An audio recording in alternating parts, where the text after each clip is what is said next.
need a network. You can't just be a lone soul out in the universe. You need allies, you need friends. What is the biggest source of methane? Agriculture, cow emissions, coal. We need to build as many of these as possible, and it needs money.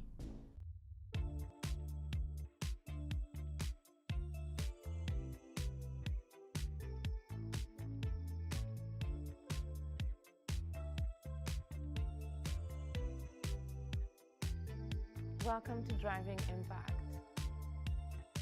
Yao, welcome to Driving Impact. We're so excited to have you today. Oh, thanks for having me. This is great. And it's been a time coming because you've been an investor for more than 2 decades, and now you're sitting on the board of CarbonOptimum. Today, I wanted to start and kick it off with a hard-hitting question. We just passed the 1.5 degrees Celsius, which is a temperature that we're not supposed to go beyond, and the target was supposed to be in 2030. But we just passed it now, which is not good news. Do you think we have chances of saving the world still? We do. There's still hope. But we have to act fast. And I'm hopeful because this is the first time in almost 50 years people are actually doing things, meaning the industry, the banking sector, governments. There's one big thing we can do right away to make a huge impact, which is methane emissions. It is way more potent and powerful than CO2. If we get rid of those, we can drop the heating of the planet a lot faster. That comes from cows, it comes from oil and gas wells, it comes from a lot of places. In fact, we have satellite imaging of knowing exactly where they are. And if we can get rid of those, that's immediate help. The company I'm on the board of is also actively involved in cleaning major emitters from coal factories, steel factories, cement factories, waste where they're burning garbage. We can remove all of those CO2 emissions and allow them to operate cleanly as we transition to renewable energy. And so we're working with lots of countries to do that, including the US. So you're an optimist. You think we can still save the world? If we move fast now. Okay. We're going to triple click on that, Triple girl. click, yeah. Okay. So the first thing is, let's talk a little bit more about methane. So Google announced that they had created a map of all the methane emission. So you said that we can have, now we can map it. Were we able to map it before Google made this announcement? Was it something that was common? They can see it from the satellite. There's nonprofit organizations whose job is to track all of that. And so now it's industry's job to stop, plug, remove, anything can do to stop this. And this is not just one country, this is a global effort, and it costs money. So it's not just a desire to want to do it. We need capital to back the solutions that actually work and are scalable and commercializable now. So scalable, commercializable. So how much would it cost if, let's say, today we just woke up and it's like, okay, we're beyond 1.5 degrees. It was supposed to be in 2030, and now we're like in a state of little return or no return. But you're saying that we could still go back and fix our problem. But can you tell us more about methane versus carbon dioxide? Because the audience of Thriving Impact are normal people who want to be able to change the world, save the planet, but really figure out what are the baby steps we can do, and also advocate for the change that's needed on the planet. It's a good question. I'll tell you more about methane. You brought up a really good point. What can we do? Yeah. So first, let me start with methane. Methane is 10 times more potent than CO2. It's 10 times more potent? It potent? holds the heat a lot more. Okay. But it only lasts for 10 years. So if you stop, whatever is in the atmosphere will dissipate in 10 years. And we'll be fine. Whereas CO2 stays in the atmosphere. There's over 200 gigatons worth of CO2 emissions that it's in the atmosphere from the last 100 years of industrial existence. Since the Industrial Revolution, there's been way more CO2, carbon dioxide, and that's the problem. That's heating up the planet. We have to stop what we're doing now. Yeah. So there's 40 gigatons a year just coming out from all our industry. That has to stop, and then we have to remove what's up there. Okay, stopping what the current state of the CO2, and then? Because we're adding every year. So we have to stop adding. Stop adding and then remove. And then remove. That's two different solutions. Yeah. But then there's methane that's coming out as well. So these are greenhouse gases. Some are more potent than others, and all of that has to stop. So what is the biggest source of methane? Agriculture, cow emissions, coal, all the things I've mentioned before are all releasing this as well. And what's more important, you mentioned earlier, is that what can we do? Yeah. It's not us as consumers. I think the biggest misconception of the problem is that we as individuals can do something, because the source of the problem comes from major industries. Yeah. If we stop making plastic bottles, we don't have to recycle the bottles. So what we can do is everyone who has a job in a major company, whether it be a bank, whether it be technology, agriculture, you need to advocate and move that corporation's goals forward in the right direction. It's what can you do in your job, not so much as what can you do at your home, because that needle is very tiny. But if you can get Coca-Cola to stop making plastic bottles, that is way more than the 10 bottles you recycled in your garbage can. I think it's super interesting because two other speakers that we asked on the topic were all going in the same direction. Sun.Earth has a chart of all, like, how eco-friendly or planet-friendly are a couple of companies. And I was looking at that yesterday, and they rated from A to D, F. And there was no A, and there was one B minus. So I think what's important from what you said is that as individuals working for corporations, we can write letters, we can also vote, right, with our dollars, or even like tell them to... More active. That like maybe years ago, that would, again, we passed 1.5. Yeah. The planet is heating. There's droughts, there's fires. California is on fire. There's countries with no food and water. People are fighting for water. This is dire. Okay. There are, was it 2 years ago, there was $29 billion disasters in America. Entire towns are wiped out. We hit that number by September last year. This year, who knows? Maybe by summer. Billion-dollar disasters. It's not fazing anyone. And that's because the people who suffer are the poor. Yeah. And so it's more than writing letters now. You need to actively move the needle. Apple has made its watch the first sustainably made product, and they have active movement by 2030 to be completely carbon neutral in all its products.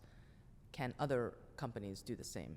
There is a movement by many companies to remove Scope 3 emissions, Scope 2 emissions, but we could build more wind farms so that the country could be completely generated by renewable energy instead of by fossil fuel energy.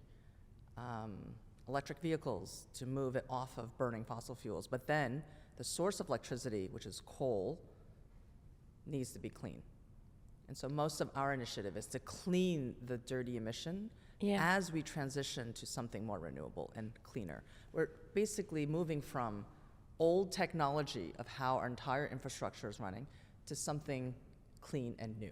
It's a total transformation. Takes a lot of time and energy. Yeah.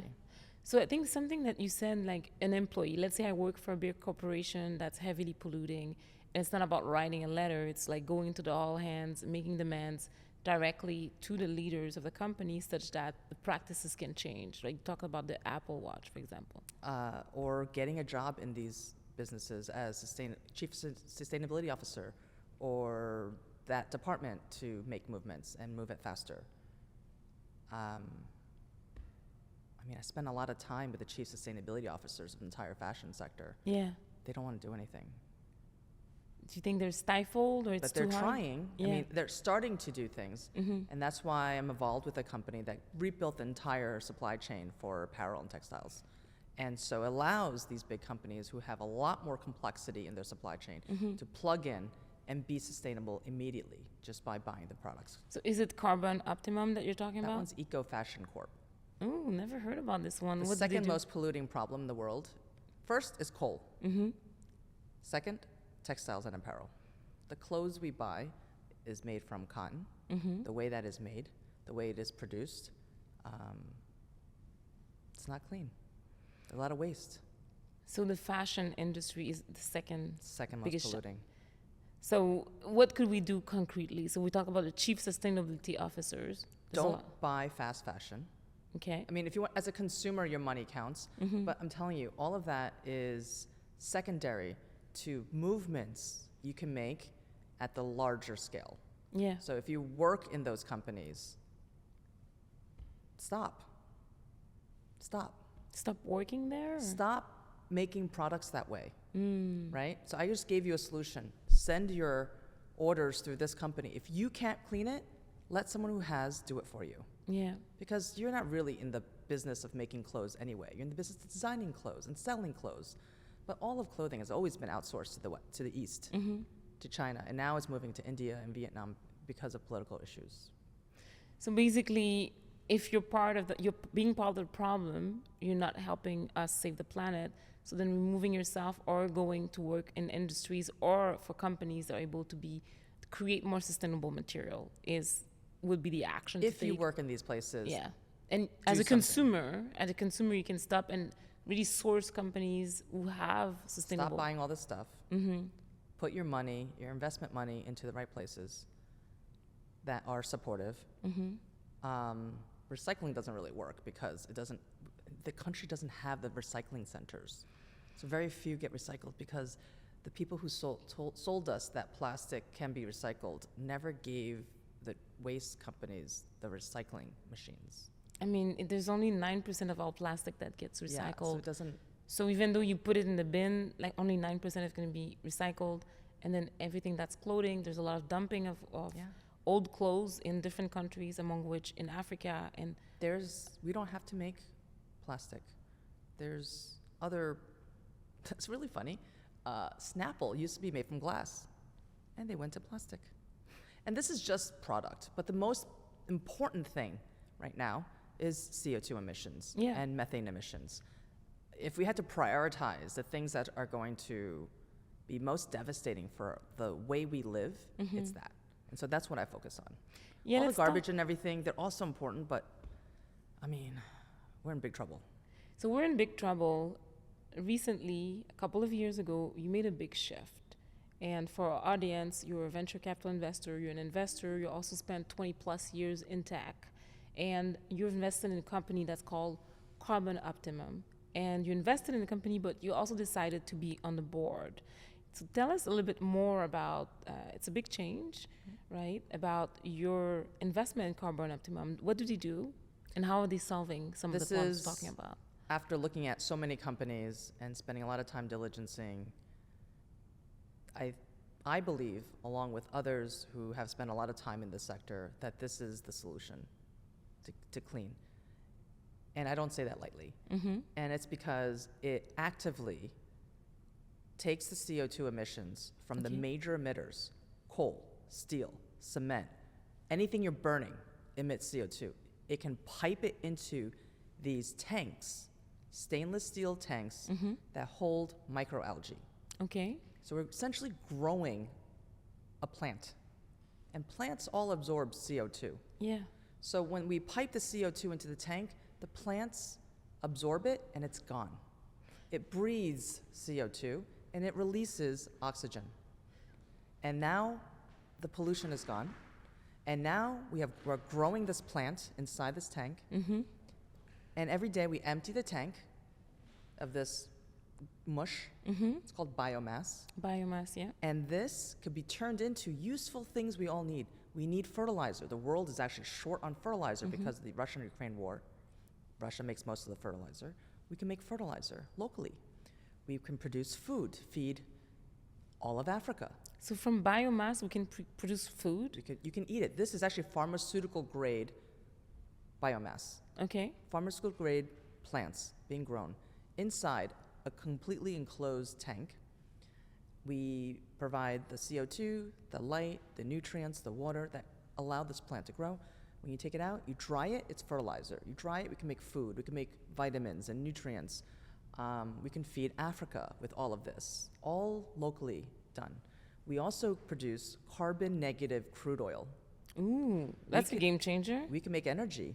So are you saying that with CarbonOptimum and the technology from the algae, you can actually create a new type of oil that's going to be carbon neutral? Ironically, it's the same oil. It's the same oil as the oil that you get from the ground, because the oil from the ground essentially was made over billions of years of organic matter compressed with heat and pressure Yeah. over a long period of time. I mean, we take it out. This is done the same exact way. It's organic matter. We apply heat and pressure, and we're able to produce oil every day, every 24 hours. So the normal oil that we're leveraging in people who are driving like gas-powered or oil-powered cars, you can create it Yes. from algae. Yes. It's a big deal. It's a big deal. Yeah. So I want to make sure I understand it. So you have a tank. Okay, let's say the tank is somewhere in the US, Sure. just for the sake of the exercise. You have algae in the tank, and then is algae pulling all the carbon dioxide from the air, or where is it pulling it from? We pipe it in. So let's say there's a coal plant here. It's polluting. Through it with a pipe, we pipe the CO2 into the tank. The algae, which is a plant, breathes the CO2, which then it's gone, just like you're breathing oxygen. Yeah. And it's gone. I need to give you more oxygen.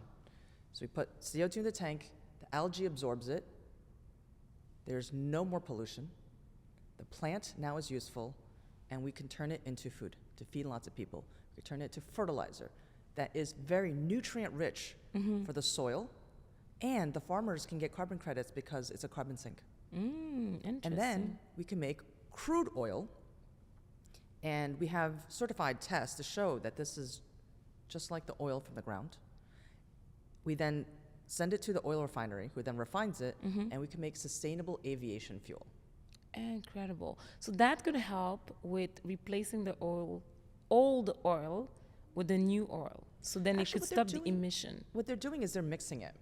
So they take the carbon positive oil and mix it with our carbon negative oil, and you have neutral. Then you have carbon neutral. So it neutralizes it? We create a situation by which it is carbon neutral in the counting. Are oil companies leveraging it right now? We are working with some of the biggest oil companies. So there's an interest right now in leveraging the technology from CarbonOptimum. Of course. I tell people I make oil. It's of interest. The interesting thing now, what I found having spent time in the climate sector, is it's not about the solutions. The scientists have found a solution to every single climate issue and problem. It's about money. And this is one of the few companies I've seen that can clean the environment in a profitable way. So it makes sense for the financiers, it makes sense for the bankers, it makes sense for economies.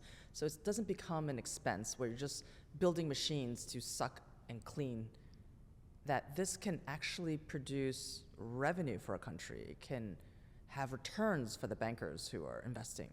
And through that, this becomes sustainable. And through that, it becomes something of interest. And that's how you scale.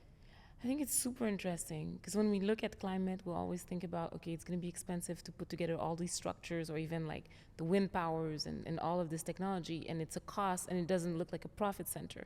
And what you're saying is with the technology that you have and invested in, it's then it become a profit center, but it's also actually helps us stop the carbon emission, and it replaces it with an oil that's when it's mixed with the traditional oil is carbon neutral. So the biggest impact from this technology is to stop the emission, the net new emission. What about, it also impacts what is currently being produced, because you're saying that if we plug it into coal, it can just clean some of what's produced. So is it a double effect of like cleaning, stopping the emissions and replacing it with net new I mean, there's a lot of benefits because, yes, it does clean whatever pollution is coming from the major emitters, coal being the biggest. Yeah. And then the secondary benefit is that we do need sustainable aviation fuel. We do need fertilizer. We do need these resources. And we're able to make it for everyone. And so it produces a form of cleaner energy. It's interesting. And then where do you see this technology for 10 years from now? Because where is CarbonOptimum at? We're scaling. We're scaling globally through a number of countries. And hopefully in the next 10 years, we can absorb all the emissions from coal, at least. And we're also working with 2 of the largest cement conglomerates. So hopefully we can have all of that rolled out by then as well. So we'll have clean coal, clean cement that all the buildings are made out of, clean steel, which when we remove all the CO2 emissions from a steel plant and they sell steel, that's actually worth more. There's a lot of benefits to this. And there's a lot of places that we have to deploy. This is not just a US issue. It's a global issue. Every country that has electricity is burning something to make it. So how big is CarbonOptimum? How many employees? Because the question is like, how are you going to scale this? So we scale it in partnership with the countries we work with. 90% of the employees are maintenance workers that keep the facility running, which allows us to hire very quickly and locally, create a lot of jobs in all these places. And it seems like you're reskilling people, because if it's a new skill of being able to maintain that type of facility. We're partnered with the state of Kansas, and we work with their the government resource employment groups, with veteran groups, where we want to hire a lot of people. And what is the skill necessary for a maintenance person? We will train it. Okay, so anybody could do it. So it creates Everyone willing and wanting. Okay, so it creates economic opportunity for the people where the tanks are going to be located. Yes. US and globally as well. Yes. So it creates new jobs. We have a lot of scientists on board, and their job is to grow and maintain the algae that is there. But what's great is that the entire facility is automated. All the tanks are built so that are exactly the same in composition, and we use machines to automate the whole facility. It's incredible. Like it allows for consistency of product. Yeah, and is it automation and AI? You know, AI is a buzzword. You can sprinkle AI if you like, but it's mostly just automation. Okay, it's pure hard automation. Just making the machines spin at the same time, empty at the same time. And what if people want to help? Because everybody's trying to look at a solution, but sometimes when you go in the world of climate, it becomes very complicated. Is there something that normal individuals can do to help? We need to build as many of these as possible, and it needs money. So we're looking for more money to put up more facilities all over the place. And then as we scale, we'll be hiring people, you know, introductions to relevant folks who are passionate about this, who want to do something. It's going to take trillions of dollars to solve this problem. So you see trillions of dollars. Yes. So you're just like Sam Altman wants like a couple of trillions for AI. You want a couple of trillions for climate change. I mean, if we don't fix the globe issue, there will be no humans left. So I guess we'll need AI. Yeah. Yeah. Wow. Okay. Priorities here. Priorities. It seems like a big problem to solve. I mean, you're one woman. It's one company, right? And I care about the planet. So I'm just curious to figure out, like, how can we scale this in a way, and how can people help scale this? How can we, like, share it? Should we go on the CarbonOptimum website and submit interest, or? It's not about thumbs up and likes. This is a serious problem. We need capital. We need money to build more facilities. So the smallest one is about $9 million. We have facilities going up that's $150 million, that's $1 billion, and we have money. We need more. And we are partnered with groups in many countries. We're not alone. There are interested parties. We're working with governments. We're working with prime ministers. We're working with bankers and corporations. There's help, but it is a dire problem. If I had all the time in the world, I would say I'm fine. Yeah. But apparently, the scientists have said 1.5 was the point of no return, and we crossed it. Yeah. And I was at COP, and they said not only are we going to pass 1.5, and this was back in November, we're going to hit 3. 3 degrees in 2024?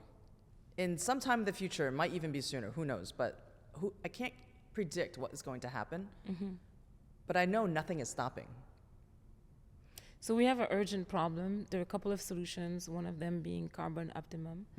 And the kind of investment you're looking for, who would be the people who would have this kind of investment? Project finance, bankers, foundations, family offices, pools of individuals can pool money. We can turn these on. Every tank counts. Every tank is equivalent to planting 60 trees. This is a plant. It just grows really fast. Yeah. And we're containing it in high density so that we can effectively remove the CO2 that we are creating. Yeah, that we've created throughout the past centuries. Yeah. I think it's important. So let's talk a bit more about COP28, because you were attending the conference in Dubai Sure. a couple of months ago. Like, what were the big takeaways on your side in terms of, were there any like positive outcomes that you're proud of? You know, there's a really interesting chart that's been floating around the internet. Yeah. It's, I don't know, the last 40, 50 years of convenings, the first climate convening, the Paris Agreement, the Kyoto, Glasgow, all throughout all these years, they get together, the whole world, and they decide to do something. So they have marked this on the axis. And then they show the amount of temperature increases every year. And it doesn't look like a stock market where it goes ups and downs. This is straight up. Straight up. Okay, so they've done nothing. And so this basically what you're saying is the impact of these convenings is not strong enough based on data to turn around the climate. They've not done anything. Yeah. It's a meeting of semantics. They fight, they argue, they're having a lot of like heated meetings. Everyone's running around very busy to figure out what words they need to say about the agreement they're about to sign that doesn't really have any teeth to force anyone to do anything. In fact, the only country that's going to hit their mark is China. Wow. Because they do what they say. Maybe it's cultural, maybe it's the size of the country, maybe they understand, maybe they have logic. I have no idea. But they're doing things. China is able to deliver on the agreed upon climate goals. They're going to deliver on their goals of reducing emissions. What about the United States? I don't know. I don't see anything. We're trying. In fact, we're getting more support from Republicans than we are from Democrats. Ooh. How do you explain that? Because they work together. And also they're backed by a lot of different oil companies. Oil and gas and Republicans are really helpful because they get it and they can take action. We are past the point of talking. We can create jobs. We can increase GDP. We can clean. We can do all these things in a very practical way. And we can have facilities up and running in 30 days. So with CarbonOptimum, you can get a tank and a facility up and running in 30 days? It's just tanks. It's not complex. There's not a lot of moving parts. We can have things up and running, and you can see things being cleaned. We do need a year to grow. We need a one grow year. So you need to grow the algae. We do need to grow all the algae. Yeah. It's going to take a year. But it's sucking up CO2. The minute we put one tank down, it is doing it. And even better, I have sensors in the tank. So I can tell you in real time the amount of CO2 that's being removed. How much can you remove in a year, for example? It depends the amount of tanks. Yeah. So with each tank? I'll tell you the facilities we have. We have a facility removing 2 million tons of CO2 with 600 of these tanks. We have a year? A year. So 6 million tons? 2 million tons. 2 million tons of 600 CO2. tanks. Okay. We have another one that's smaller, 250,000 tons, small cement factory, can be removed with 100 tanks. Those 100 tanks can be set up in a month on a little over 1 acre of land. Okay. And it can produce enough crude oil to sustain that country. And then each tank, you said it was $9 million to create it, to put it. Depends on the facility size. So the 100 tank project's about $40 million. The 600 tank project's about like $180 million.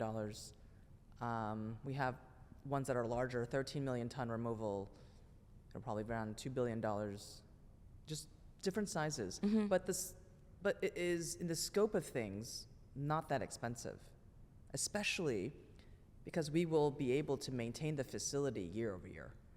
Yeah, so it's the startup cost of the facility. You need 1 year's worth of expenses covered, and then we can pay ongoing. So if your wildest dream would happen, right, and somebody said, how much money do you need, Yao Huang? $11 trillion. Okay. I'll get it. So you need $11 trillion. Yes, it'll take time, but we'll get it. How long do you think it's going to take you? I'll have a better guesstimate after this next year. things are moving really fast. It's exciting. We have a lot of interest. This is the first year. In the last, I would say, 6 months, industry and governments are really wanting to do something. And it's being led by Europe. Europe is using a stick approach. The US is using a carrot approach. Different approaches. So it's like, oh, if you could do this. They are fining, with taxes and fines, industries that are polluting, and imports that come to Europe that have a footprint as well. And so they're fining hundreds of millions and billions of dollars to corporations and countries, and that's making a difference. That's making industries want to clean, because if they don't, they're going to have to pay. If you want to import into Europe, you're going to pay. If you are growing things or have cement factories or producing things, you're going to pay. So the European approach is very protectionist.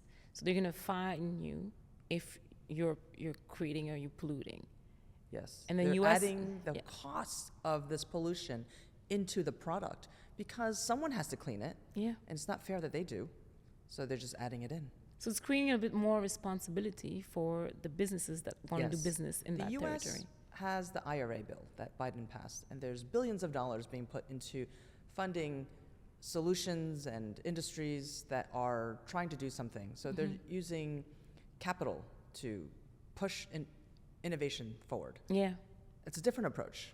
It's a different approach because it doesn't also guarantee results. I mean, none of these. There's a stick. The stick is like, if you want to do this and you're actually polluting. Europe is leading the world in moving the needle right now. Oh, wow. Because of that, companies want to be clean because they don't want to pay the fine. So that's working. So it seems like what they're doing. It is the thing that's pushing. It is. So the stick approach for climate seems to work. It seems to work. And then China is able to self-regulate and hit their goals. And then the rest. Because they know it's bad. We all know it's bad. Maybe we're just not incentivized to do it, but China wants to clean. Also, they know if you go to Beijing, these big cities, the coal emissions literally smog up the city. Yeah, people are wearing They've masks. diverted flights. You can't land. Yeah. As if it's bad weather. That's how bad thick it is. Yeah. It's not so good hard. for you. It's killing us. Yeah, I think it's important, right? So if we don't fix it, we might not have this conversation 30 years from now. So it's an important problem to solve. There's a couple of solutions. Seems that you're bringing an interesting solution to the problem. And now let's say you need $11 trillion. Yeah. So we'll regroup in a year from now and see where you are. What's in your purse?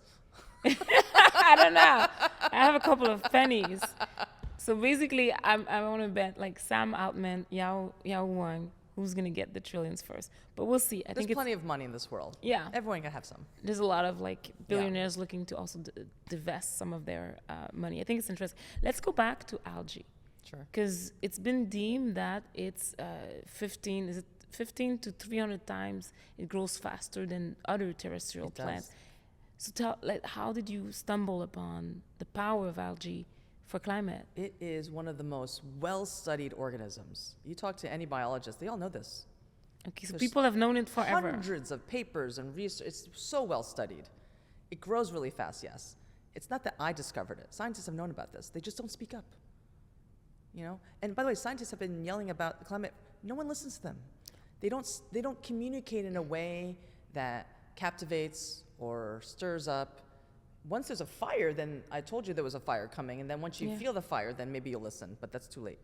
And I think the world is a bit more interested in following like Travis and what's her name? Taylor Swift. Taylor.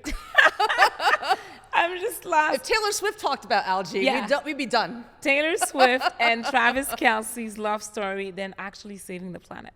It's because, well, it's an entertainment. We've desensitized to it. But also the climate people have made it very complicated. The scientists are communicating so many numbers and the half of the planet is like, what are we talking about? Trying to be positive. There's a lot of activists, and I understand what they're doing, but there's no more time for complaining and yelling. We got to all act now. It's due time. So let's talk a little bit more about algae then and its power. So I didn't discover this. This company I invested in, joined, and on the board, they've been researching how to grow this really fast and in high volume for the last 10 years. They had a pilot plant that was super effective.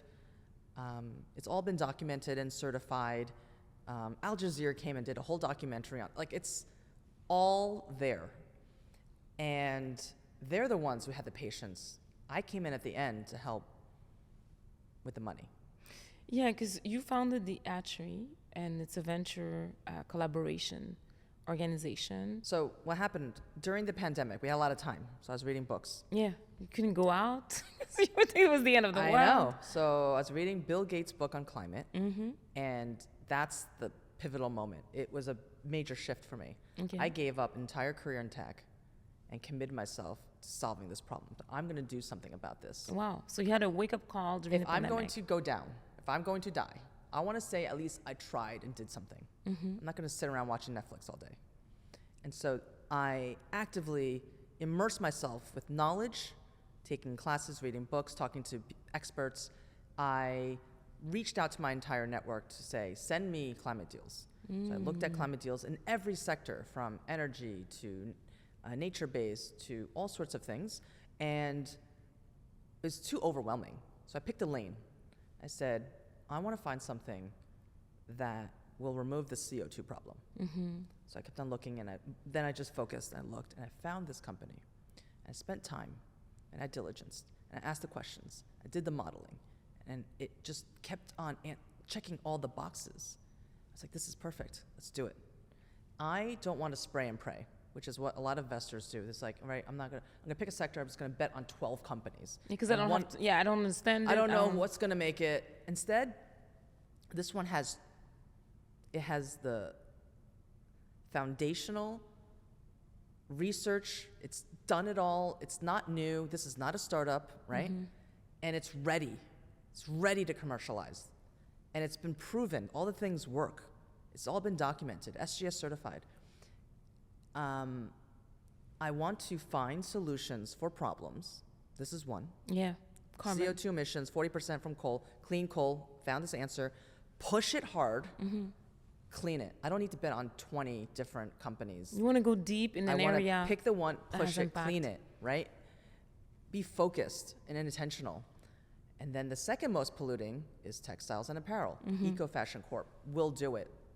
And all the major brands are falling in place. These are not young entrepreneurs. These are seasoned, multiple companies in their background. They have pedigree. They have the ability to call into the sector and make things happen.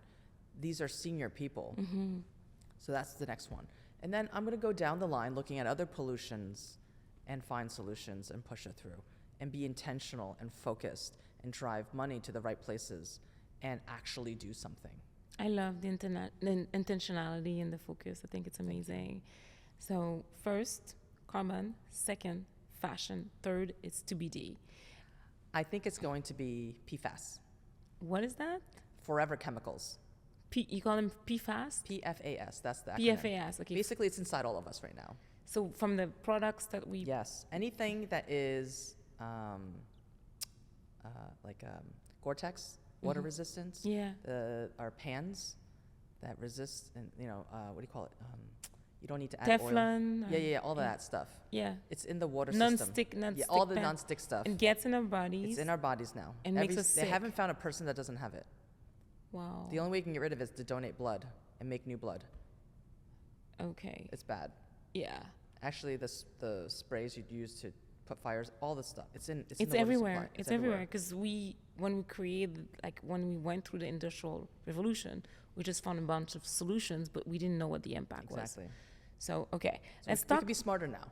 Yeah, we're smarter. We have an opportunity to reinvent the world, first by stopping the decline of the world, and secondly, creating more sustainable solutions.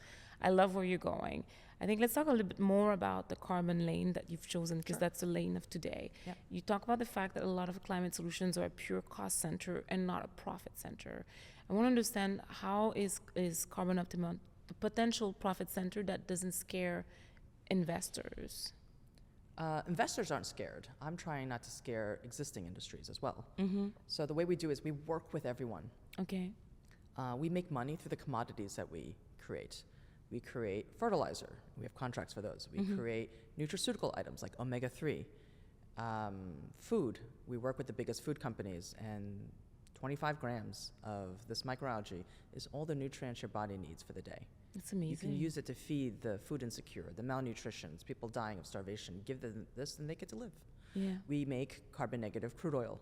These are things that the world is constantly buying. Those are products that are high in demand, Yes. and it's a high necessity. So what you're saying is that companies would want to buy this to be able to fulfill some of the current needs that they have, and that's part of the solution of the It's future. in high demand. Mm-hmm. There's not enough fertilizer in the world. And when was the last time you saw a country turn away oil, right? So, and by the way, not even just oil. We use this to make sustainable aviation fuel. The aviation industry needs 3 billion barrels. If you took all of the sustainable aviation fuel right now, it will power Delta Airline for one day. Wow. There isn't enough. They need more. We can do it. And people are flying all over the planet, so it's necessary. Instead of filling all of Iowa with corn to then plant with fertilizer, pesticides, water, sun, and then take it and turn it to oil to fly your plane, I can do it in a tank. That's incredible. And I don't even need that much water. We recycle the water back into the tank. Mm-hmm. I love it. I just love how you found an opportunity that scientists has cracked and then solving multiple problems in one single shot. Let's talk a bit more about eco-fashion. Sure. Love fashion. How do we become a bit more like sustainable fashion? And what is eco-fashion is doing to be able to solve some of the problems? Because I don't even know what I'm wearing of how bad it is or how good it is. Cotton is the worst. It takes up so much water, it kills the land. They have the largest regenerative farm in India with over 1 million farmers. And what they've done is they said, okay, we're going to buy all the cotton you make. That's done. They're happy, they're safe. They have sustainable ways of making it, no child labor, all the good things, because they set the rules. Mm-hmm. And they get to set the rules because they're buying the product. Money runs this world, right? Yeah. Then they work with a bunch of manufacturers. These manufacturers have agreed to make the clothing a certain way, sustainably. Mm-hmm. Why? Because they have the contracts. So they get contracts from the major Costco, Walmart, Target, all these companies. They buy things. They submit orders. So instead of submitting an order through one channel, they could submit it through EcoFashion. EcoFashion then has the entire supply chain, which is also completely blockchained. Wow. So you can monitor every step of the way so that the board, the marketing team, and the procurement group can meet their compliance requirements. That's incredible. Okay, money runs this world. I'm going to go back to what you said. Money runs the world. It does. And then what EcoFashion did is going straight to become the biggest customer of the cotton farms. Of each step. Each step of the supply chain. Yes. Let's say I have $1 trillion. I decide to own the supply chain and I set the rules. So that's what they did. They set the rules for fashion. They set the rules in the supply chain and measure it because they control each step. Mm-hmm. And at the end of the step is the contract to make t-shirts, sweaters, blankets, pillowcases, whatever, textiles. So the order comes through. Yeah. No one in the West makes anything. They send it to the East, okay? Yeah. And now they send it to the supply chain, which will make it a certain way. And where do they get their goods? From the regen farm. So they own the entire chain of events, and the whole thing is tracked, which is what the West has been trying to do. They can't do it because the farmer may not know how to read. They don't have time to check your clipboard of checkboxes. Yeah. They use technology to automate all of the compliance. And so it becomes very easy for Target to have the things they need. All they have to do is send the order through. So big companies are able to benefit from that sustainable fashion supply chain. Yes. Because of eco-fashion. So Yes. where are they based? Where are they coming from? Who are these people? Philly. Philadelphia. An hour and a half from you in New York. I know. They also Wonder Women. No, they're a Yeah. female-funded company. Female-founded company. Oh, that's incredible. I know. That's incredible. So female-funded company, eco-fashion, found a way to turn around the trajectory of fashion to make Veteran it more. in the industry, 30 years Wow. CEO, Wow, knows everybody. that's incredible. And then how is it thriving, impacting the world? Because they did that, and then are all the big corporations They're starting. They need time. So what do they need? Time and other they than time? need. Actually, they have a. I think they have a round open as well. People want to Everybody, invest. the round is open. Yeah, they have a round open. Corporations, if you work in a fashion company, send your orders through. Order from Eco Fashion. You'll be sustainable. Prices are good. No child labor. Everything's clean. It's all good. They're doing everything right. And they're the only company that has the certificate to re-import back into China. So what is the certificate? So 40% of fashion goods are actually sold in China. And you need a certificate, a sustainability certificate. No one has it. So EcoFashion has a sustainability certificate. That's how good they are. Wow, and that's how they're impacting the world. And right now they're raising money to be able to do more of that. Yeah, because companies need to grow.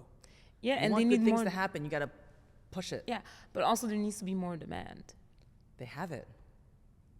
I don't know how much of this I can announce. I'll say some things. We can decide if we can cut it or not. They have A-list celebrities in LA backing them.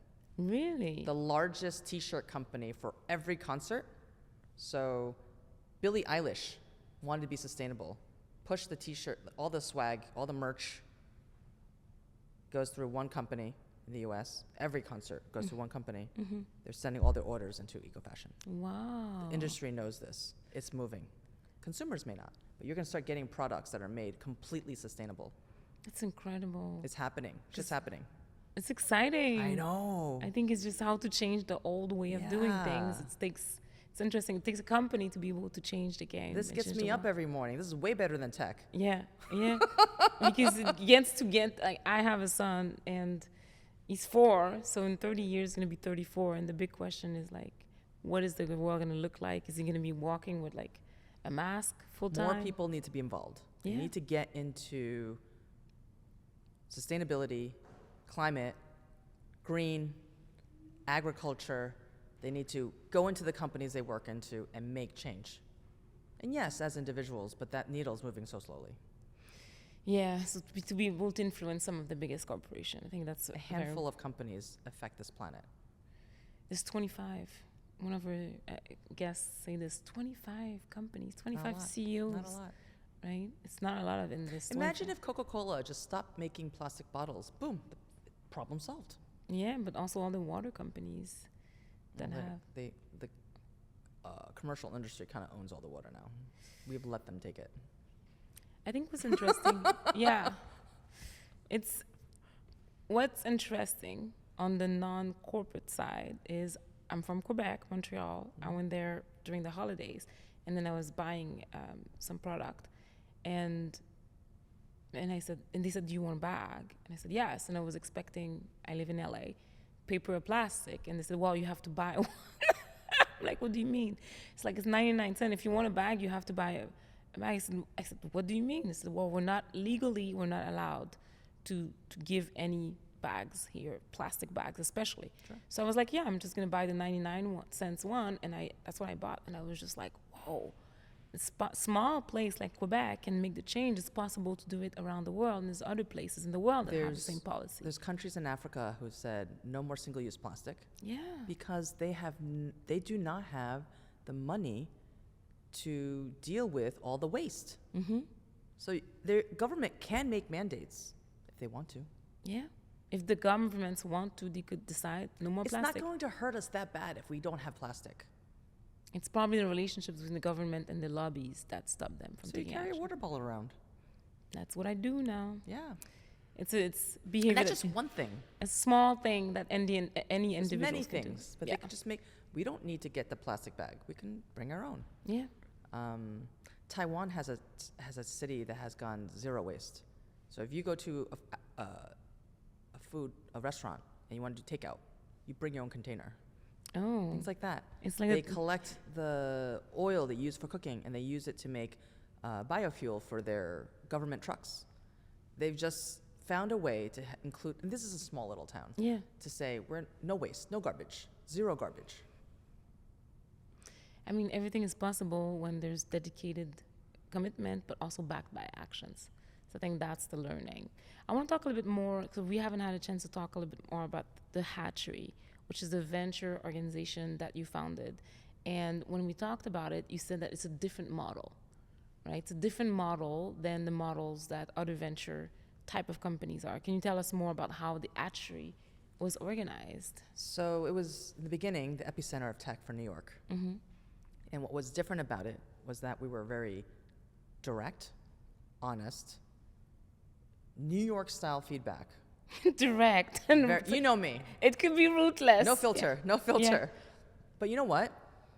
We did that to a number of companies, and we thought they were going to kill us. But the companies, the CEOs were like, thank you. You're the first one who's told me these things so I can actually change and be effective.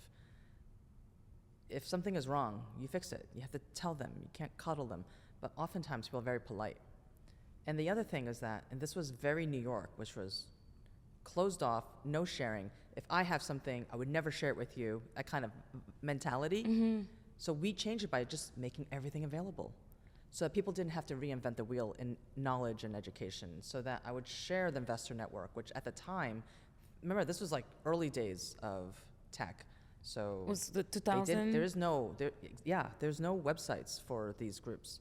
This was flip phone days, you know? Wow. So we shared, we made things open, we made things transparent, we built community so that everyone can build better companies. And that was what's different. Are you talking about like opening like the business model and sharing it with everyone? So what happened was that there was a lot of reinventing the wheel. Mm-hmm. So if you failed, then the next 10 people behind you would fail the exact same way. Yeah. So instead of that, how about I just show you what was going wrong? Let's make sure that you're educated. This is before there were even entrepreneur programs out in the world. It was before the lean startup movement. Before all of those things, Yeah. we were there.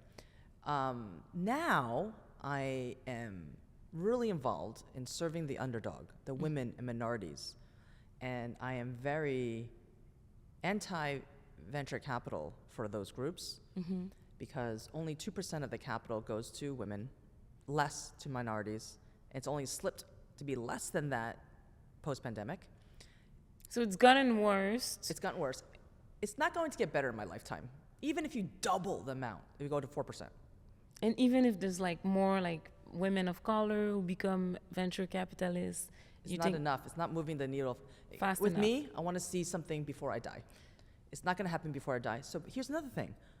Only 2% of companies even get venture funding. There's 98% of companies sitting around. Everyone's fighting around these 2% trying to get more capital for.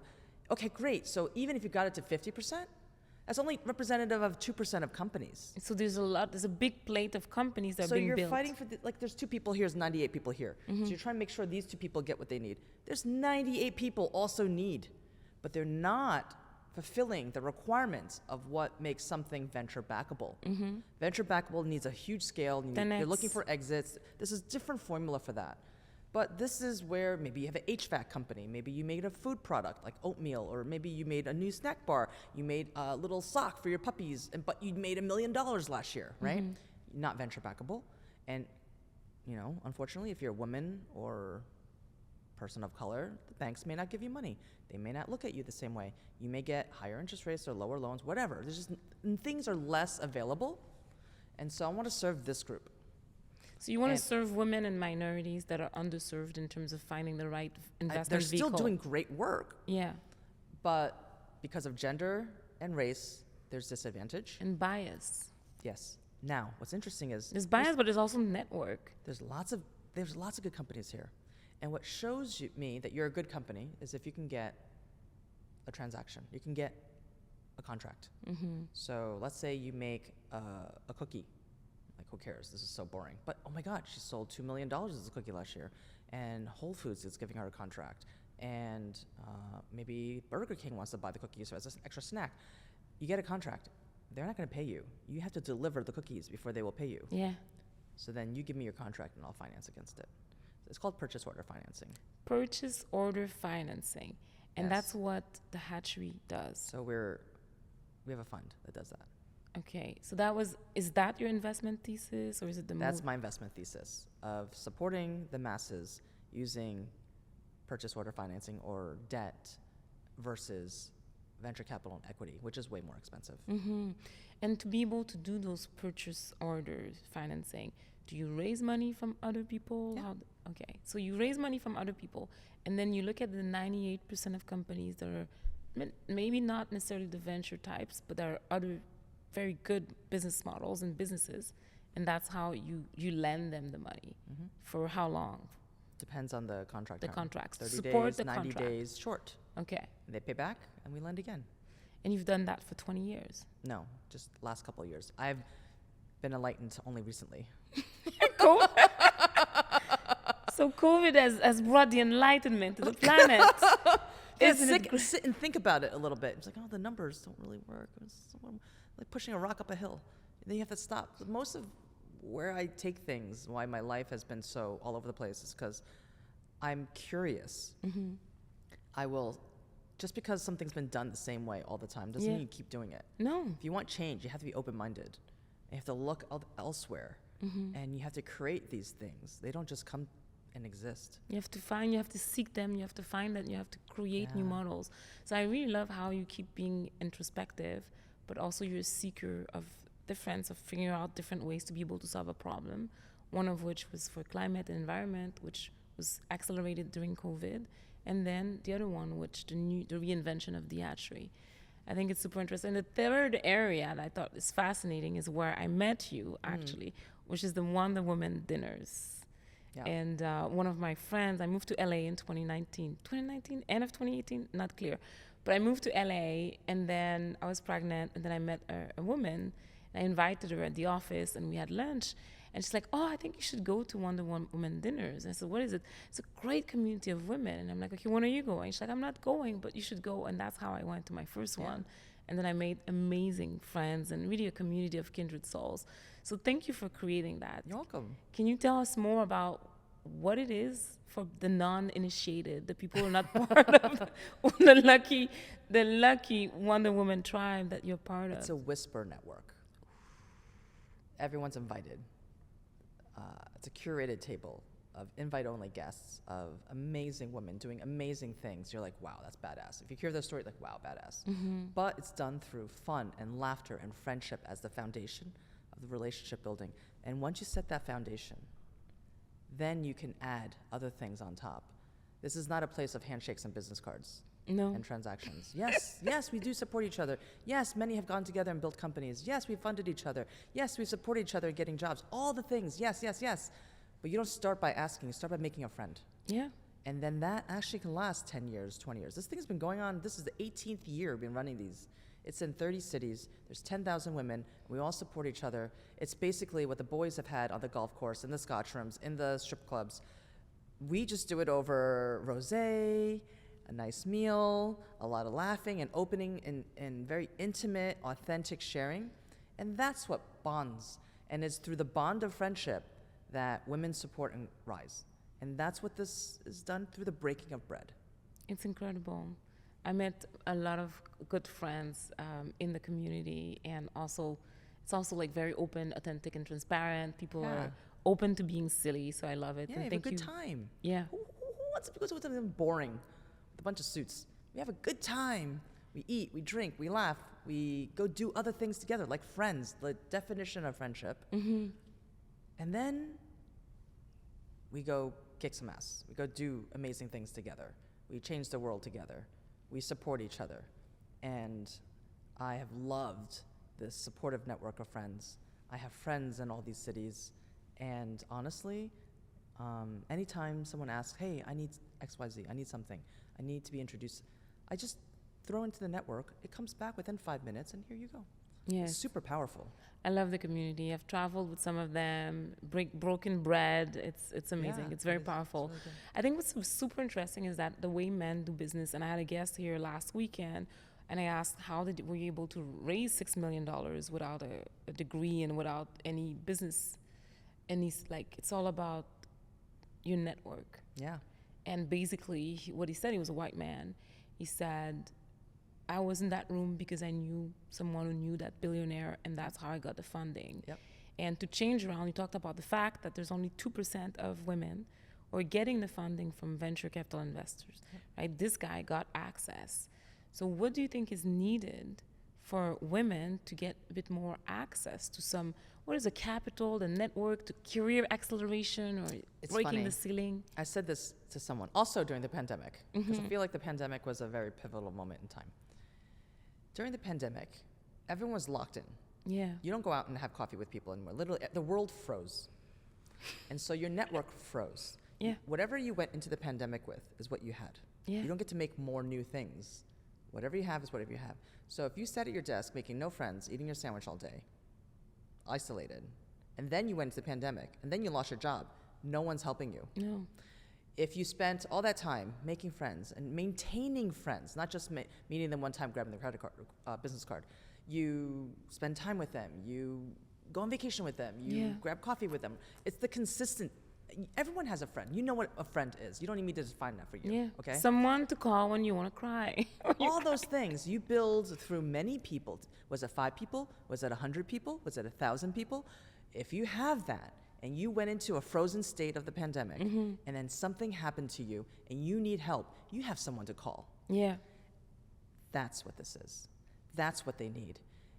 Women need to, if they want to get ahead, build a network of support authentically, and it will be there. So tell us, how big is the community now, 18 years later? We're over 10,000 women. Ooh, 10,000 women across the U.S., or what is the scope? North America, Europe, Asia. Ooh. It's a lot. I didn't know you had Europe. Well, London's a very powerful group. Maybe we could start Africa, because I'm going to be there in March. We can talk. We can talk. Exciting. I want to talk a bit more about you, because you seem like you're fearless from the day that I met to now, 5 years later. That I want to hear about your story. Did you face any challenges as a woman, right? But also a woman investor and in your career? Of course. And funny enough, I started in high school as the shy, quiet girl in the back of the class. No way. Yes. No way. I know, you see me out there dancing. So the dancing is one thing, but the yelling is another one. very quiet. Yeah. What happened? I call it the transition by acquiring more freedoms. So as I leave my parents' house, I have now personal freedom. As you acquire knowledge, I finish college and I get a job, I have financial freedom. And then I left corporate to start my tech company in the early days of tech. And that just opens more freedom, freedom of time, freedom, all these freedoms. There's layers and layers of freedom, and you feel it. As you get more, you gain strength. And you have to be brave enough to do these things, to let go. Because they're not none of this is standard. None of my path is standard. And eventually, I even gained freedom from the ladder we were taught to climb. And the definition of success the world has given us. Once I let that go, ultimate freedom. Can you and talk now more I don't care. Can you talk more about the path of just, if you followed what your parents wanted you to do? I did everything according to the Tiger Mom checklist. Oh, that list.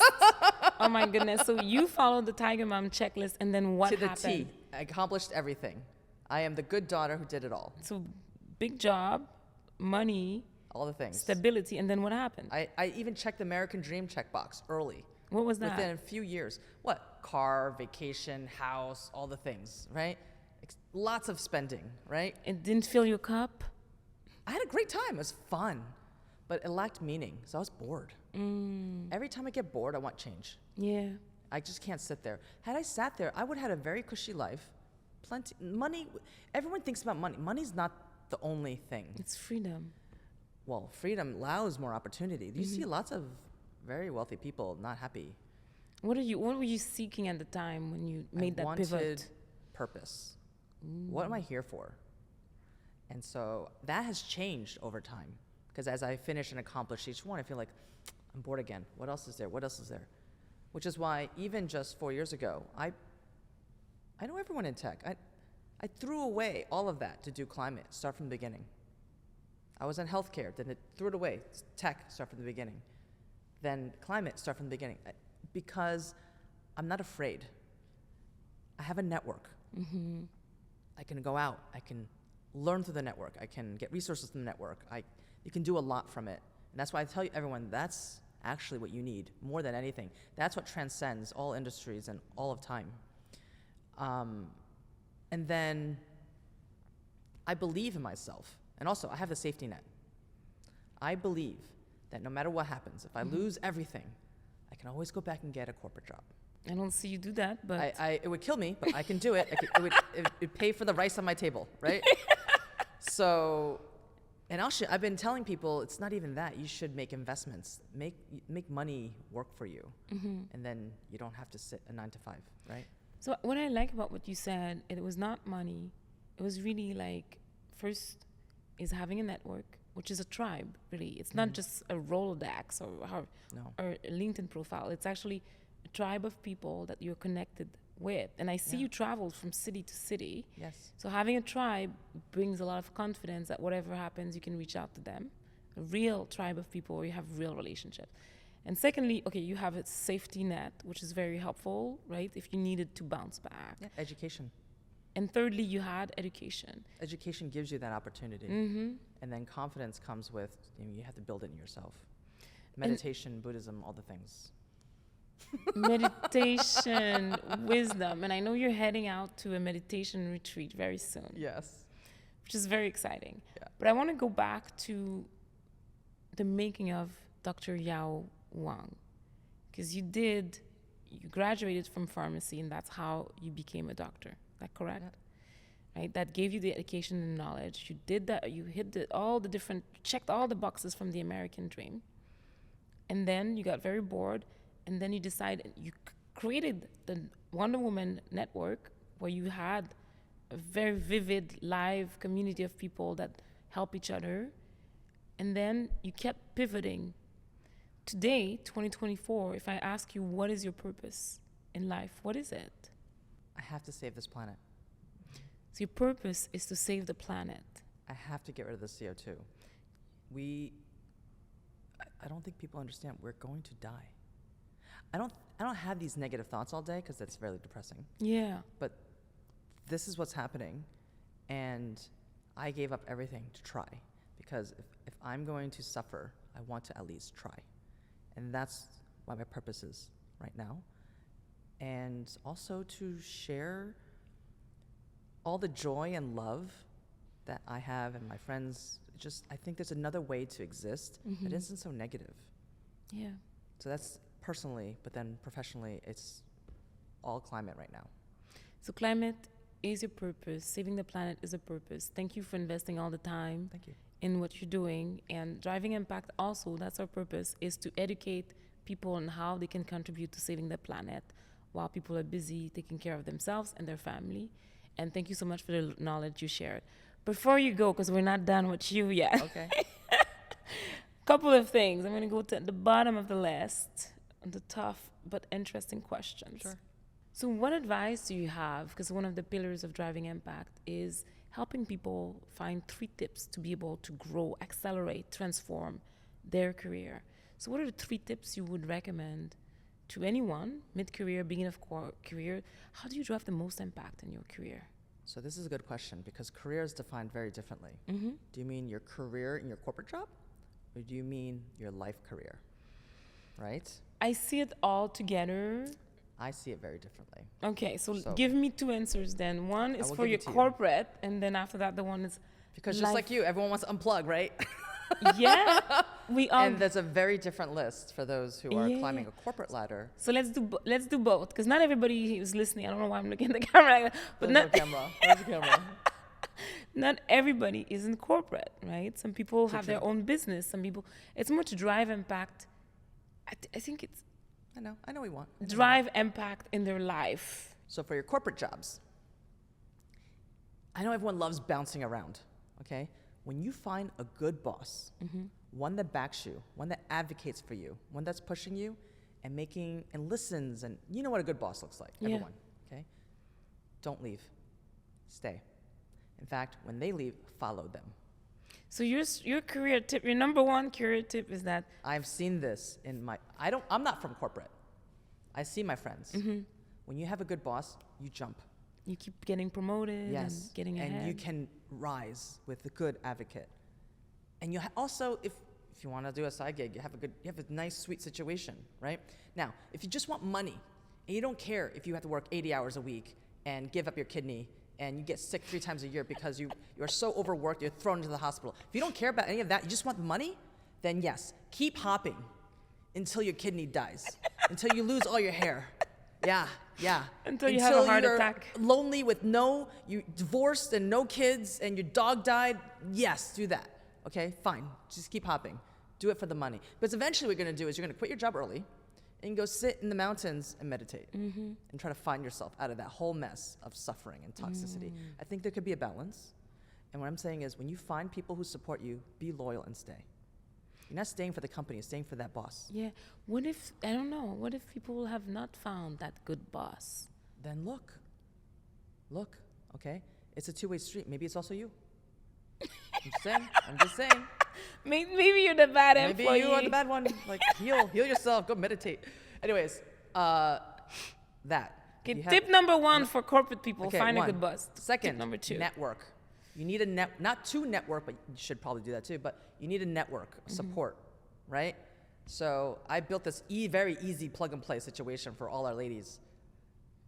If they're in and if they get accepted and they stay good, yes. But there's many ways to build networks, but you need a network. You can't just be a lone soul out in the universe. You need allies, you need friends, you need people to help you, and you need to call the bat phone at some time, right? Yeah. You need that, okay? That's number 2. Number 3? Education, curiosity. You keep learning. You can't just be like, all right, I got this job, I know how to do it, and just learn, okay? So if you started learning how to code, now there's AI, there's machine, like you can't just stay there. Things are changing. The world is moving. You gotta move with it. You gotta learn along the way. And that might mean going back to school. That might mean taking classes, reading books, talking to experts. You're gonna have to learn or you're gonna be replaced. And that's how you be successful. I love it. Now give me the same track, but for somebody who's not in a corporate job. We're sitting with Dr. Yao Huang. I'm looking at you in the eyes. I'm saying your name. What are the top 3 tips to accelerate your career if you're not in a corporate job? This is for life. This is not even a corporate job or not. This is because your life is formed from decisions of what you want to do. And it might be working for a corporation. It might be working for yourself. It might be through investments, whatever. But what drives that is finding something you're passionate about. So it no longer feels like work. And so the time you put in actually reinvigorates you. It doesn't suck from you. When you hate what you're doing, it sucks from you. When you love it, you just keep doing because it's so much fun. Yeah. Right? Passion. The second is, what is enough? Is it $5 million? Is it $1 million? Is it just having 3 coconuts and sitting on the beach? Like, what is enough? I'm a funny person. So I'm just going to go with the coconuts. I think with 3 coconuts, I can spend a great life. Live until I'm 100 years old. 3 coconuts and a fish, right? What is enough? And once you achieve it, that's enough for you. You're not trying to live this life for your mother or for your boss. Or what is enough for you to be satisfied, to be happy, to be like, this is good. That's all I need. Sometimes people forget that. That's why you lost your kidney in the hospital. Third, friends and family. Do it for them. Have them. I prioritize my friends and my family over work. I can do that now. I didn't used to do that.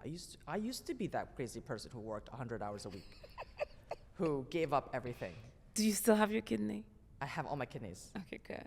Yeah, because I don't drink coffee. I don't drink alcohol. Water's really good. But think about the people in your life, not just of consumerism. This is a very capitalist, consumerist-driven society we live in here in the United States. This is not true everywhere. Yeah. And I think we've lost that way through just the way we live. There's so much social media, there's so much buying of this and trying to keep up with whoever's around you. Who cares? Like, center yourself. Know who you are. Know what you want. Be happy for that. And who cares with everything else? That's all that really matters. And the people in your life, it doesn't have to be so big. It could be quite happy and satisfying and small. Fulfillment. Yes. And you talked about knowing who you are. I know it's going to sound like a weird question, but people get lost in translation. How do you think people can find their true self? I mean, that's everyone's personal journey. Mm-hmm. I can only tell you what's worked for me. It's a lot of the lessons of Buddhism, which is openness, it's being able to receive, it's taking time, it's meditation. I found myself through the journey of discovery, just being open and seeing what happened. I didn't really set, this is what we have to do, we get this degree, we do this, we sit. It didn't do that. Mm-hmm. And as you've seen, like I had a really good job, then I just got bored and was looking and reading. Oh, this tech thing looks really good. I literally jumped. And I went there and spent that time, and then I read, and I got into climate. Yeah. And just followed the path of what felt right Yeah. for me. And that journey has defined me. Mm-hmm. The time I spend with my friends, I've learned about me, I've learned about them, of what I like, what I don't like, of the values I deem most important: respect, loyalty, consideration, all of these things. And I surround myself with those people. And it tells me who I am. And you'll know, based on just how happy and comfortable you are, if something doesn't feel right, it's probably not right. And the more you go down that, you're going to lose yourself doing the wrong thing. It's following your gut, following your flow, Yeah. and following the energy. That's You'll find amazing. yourself. You'll find yourself, but you have to be open. Thank you so much, Yao. Thank you. Thank you so much for the conversation. Super excited about following all of your adventures, and we'll make sure to share with everyone all the links of the companies you talked about today. Sure. And can't wait to see you save our planet, and we'll join in with you. Thank you.